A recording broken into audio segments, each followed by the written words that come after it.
पूर्णिमा का व्रत करने का कारण क्या है बताइए? आप इतने सालों से कर रही हो, कई माताएं कर रही होंगी पूर्णिमा का व्रत। एक समय फलाहार करती हैं, एक समय भोजन करती हैं। भोजन में खीर का होना जरूरी होता है पूर्णिमा के व्रत में। दूध की सामग्री होना जरूरी होती है पूर्णिमा के व्रत में। 12 महीने की पूर्णिमा करो, मना नहीं है। और पूर्णिमा उठाने का भी समय होता है चैत्री। चैत्र के महीने की जो पूर्णिमा होती है, चैत्री पूर्णिमा पहली पूर्णिमा मानी जाती है, इसलिए चैत्री पूर्णिमा को सिद्ध पूर्णिमा कहते, कार्य सिद्धात्री पूर्णिमा कहते, सिद्ध करने वाले, मनोरथी पूर्णिमा कहते हैं।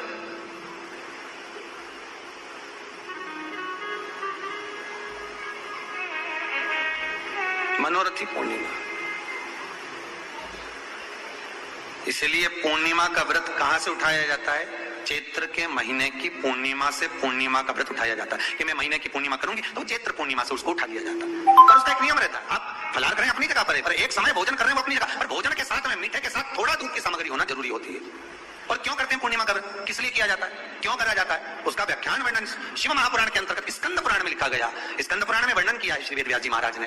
कहा ये पूर्णिमा का व्रत इसलिए किया जाता है कि व्यक्ति का जब मन गलत भ्रम में जाने लगता है, मन जब गलत जगह पर जाने लगता है, तो ये मन को गलत जगह पर ले जाने वाला कौन होता है? तो कहा ये चंद्र होता है। व्यक्ति की राशि के अंतर्गत, व्यक्ति की पत्रिका के अंतर्गत, व्यक्ति की ग्रह दशा के अंतर्गत जब चंद्र बेकार चलता है तो व्यक्ति अच्छा करते करते भी बेकार करने लग जाता है। चंद्र डोल रहा है। कई माताएं कहती हैं गुरुजी हमारे बेटे को आशीर्वाद दीजिए, बहुत गलत संगत में जा रहा है, मतलब समझ जाना कि चंद्र गड़बड़ जा रहा है। बेटी अगर गलत मार्ग पर जा रही है, बेटी अगर गलत संगत में जा रही है, किसी अन्य व्यक्ति को आकर्षित हो, चंद्र गड़बड़ हो रहा है, उसका चंद्र कहीं जा रहा है। कोई पुरुष, कोई लड़का, कोई गलत मार्ग पर जा रहा है, चंद्र गड़बड़ हो रहा है।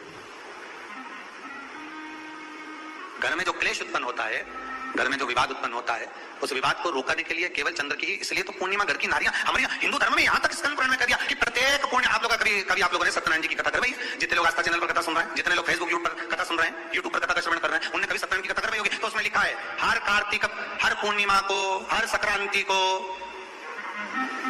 ब्राह्मण सत्यनारायण भगवान की कथा या राजा या वैश्य कथा को कराता था, या बढ़िया कथा करा। सुनी कि नहीं सुनी बात? सत्यनारायण भगवान की कथा में लिखा है, स्कंद पुराण के अंतर्गत जो सत्यनारायण भगवान की कथा का स्मरण किया उसमें लिखा है। श्री शिवाय नमस्तुभ्यं। पूर्णिमा के दिन चावल का एक आखा दाना जानते हो? पूरा खंडित चावल नहीं।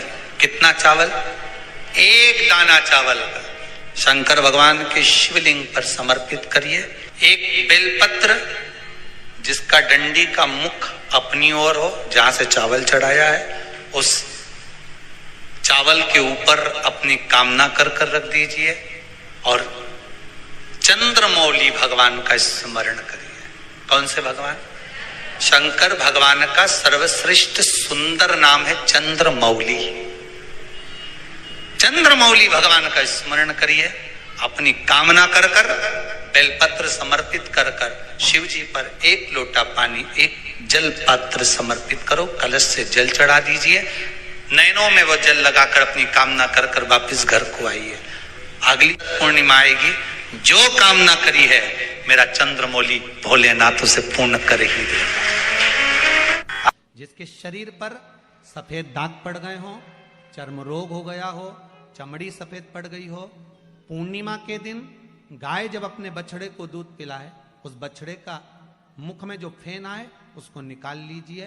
पूर्णिमा की रात्रि को 12 बजे शरीर में जहां जहां पर सफेद दाग पड़ गए हो, चमड़ी सफेद हो गई हो, उस जगह पर लगा लीजिए। चंद्रमा की रोशनी में कम से कम आधा घंटा बैठ जाइए और बैठने के बाद में उसके बाद में फिर स्नान कर लीजिए।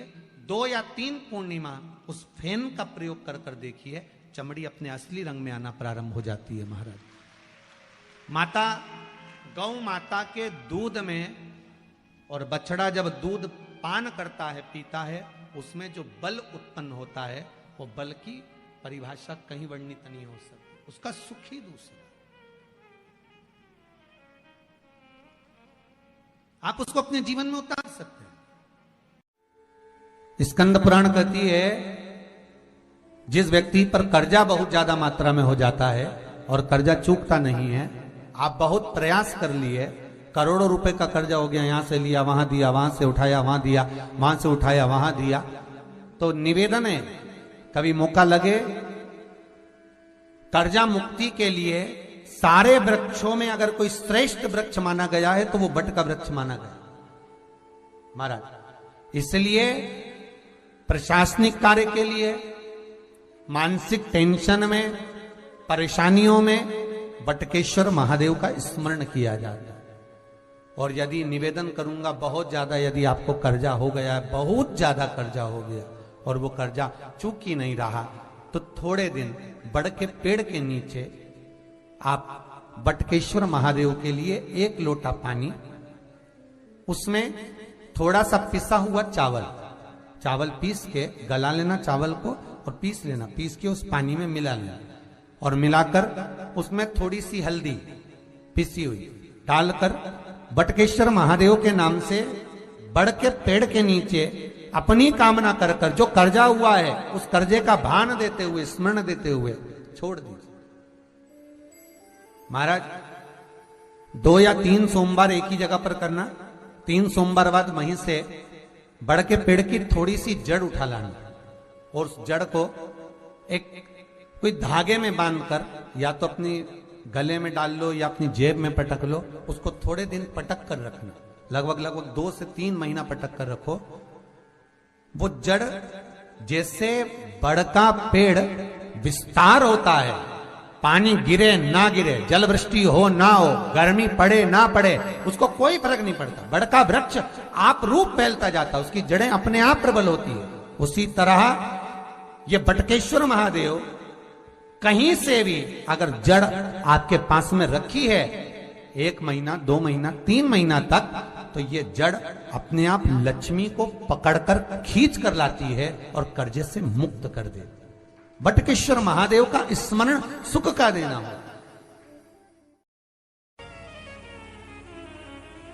विशेष जब कामना रहती है, विशेष कामना, आज आपका मन कर गया 108 चावल के दाने मेरे को शिव जी को चढ़ाना है, 108 चावल के दाने मुझे आज शंकर भगवान को चढ़ाना। विशेष आज आपके मन में कोई मनोरथ बड़ा है, कोई कामना बड़ी है और बाबा से आपने विनती करी कि मेरा ये कार्य अटक रहा है, आप पूरा करोगे, मुझे विश्वास है। 108 चावल के दाने चढ़ाना है। आपने चंदन लगाया, हाथ की हथेली पर 108 चावल के दाने जो घर से गिनकर लेकर गए हो उसको हथेली में रखा, एक एक चावल का दाना नहीं चढ़ाया, हथेली में रखकर जो विशेष कामना, जैसे किसी कर्मकांडी ब्राह्मण से पूछा जाए पूजन होने के बाद में विशेष अर्घ दिया जाता है, विशेष अर्घ,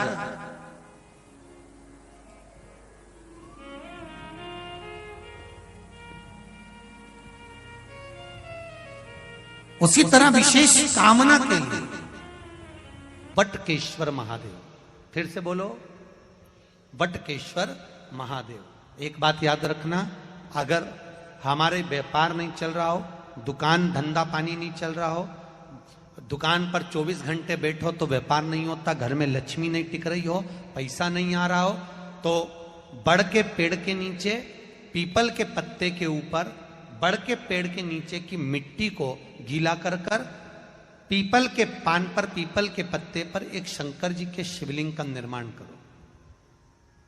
क्या बनाना है? शंकर भगवान का शिवलिंग। शिवलिंग बनाकर उसकी बटकेश्वर महादेव के नाम से पूजन करो।